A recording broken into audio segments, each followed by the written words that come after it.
Monsieur le Président, chers délégués, nous nous réunissons à un moment où le système international des droits de l'homme traverse une période éprouvante. Les conflits armés, la fragmentation géopolitique et la montée des démarches unilatérales affaiblissent les mécanismes de protection des populations. Dans de nombreuses régions du monde, les civils continuent de payer le prix fort pour les rivalités politiques et militaires. Les droits humains ne peuvent prospérer durablement sans paix. Le développement ne peut progresser sans sécurité. Dans les relations entre États, la protection des droits de l'homme et de la dignité repose sur un respect scrupuleux de la souveraineté, de l'intégrité territoriale et du droit international. Le Cambodge s'exprime avec l'autorité de son expérience. Sorti des décennies de conflits, notre pays a rétabli la paix grâce à la réconciliation nationale et à la politique gagnant-gagnant initiée par Samdech Techo Hun Sen.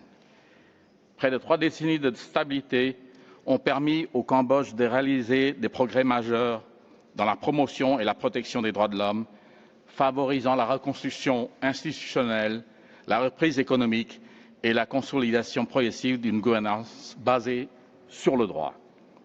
Ces progrès sont concrets. Réduction significative de la pauvreté, accès quasi universel à l'enseignement primaire, amélioration des systèmes de santé et de protection sociale, participation accrue des femmes aux responsabilités nationales et internationales, notamment dans les opérations de maintien de la paix de l'ONU, et renforcement du cadre juridique pour lutter contre la violence domestique, le trafic des personnes et la protection des travailleurs. Nous poursuivons le développement de la vie civile et politique, des réformes judiciaires, tout en encourageant un dialogue constructif avec la société civile. Nous poursuivrons nos efforts pour libérer le Cambodge de l'impact des mines d'ici 2030 et nous aidons d'autres pays dans le déminage et la formation de leur personnel. Nous intensifions également notre action contre les crimes transnationaux, en particulier les arnaques en ligne et le trafic des êtres humains. Les arnaques en ligne sont un problème mondial qui sape les droits humains au-delà des frontières. Depuis la création d'une force nationale dirigée par notre Premier ministre, les autorités ont réprimé de nombreux réseaux, sauvé des milliers de victimes et arrêté nombre de criminels. Nous finalisons une loi spéciale sur la lutte contre les arnaques en ligne, soulignant notre ferme engagement à éradiquer ce crime. Pour relever un tel défi, le Cambodge s'est engagé dans des efforts collectifs avec les parties concernées au niveau national, bilatéral et multilatéral.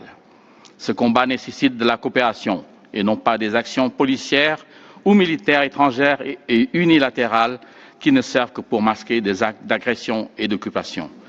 Chers délégués, alors que nous consolidons nos progrès internes, depuis la mi-2025, les opérations militaires thaïlandaises se sont étendues à plusieurs zones frontalières, entraînant de graves conséquences pour notre population civile, des conséquences qui relèvent directement de la responsabilité de ce Conseil. Le second cessez-le-feu atteint à la fin de l'année dernière tient toujours, mais reste fragile.